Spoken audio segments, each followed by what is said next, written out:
आत्तापासून लोकांमध्ये गेलं पाहिजे, पंतप्रधान पदाचा चेहरा निवडला पाहिजे. ठाकरेंनी बैठकीत मुद्दा मांडला, असं विधान संजय राऊतांनी केलंय. यासह अनेक मुद्दे त्यांनी मांडलेले आहेत. तर इंडिया आघाडीच्या बैठकीला डीएमके अनुपस्थित होतं. डीएमके पक्षाला पुढील बैठकीत आमंत्रण देणार असल्याचंही राऊतांनी म्हटलेलं आहे.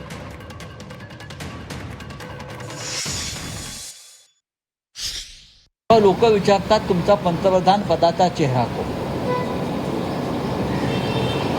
उद्धवजींचं असं म्हणणं आहे की हा चेहरा आपण निवडला पाहिजे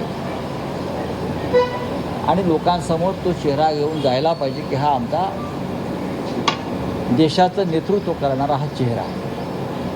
हे 3 मुद्दे त्यांनी मांडले.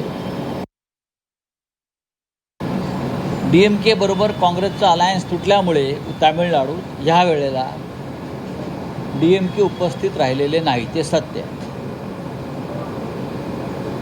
पण आम्हाला सगळ्यांना खात्री आहे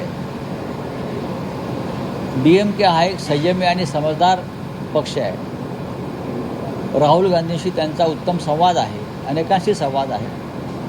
भविष्यामध्ये आम्ही त्यांना पुन्हा अशा प्रकारच्या बैठकांना आमंत्रित करू.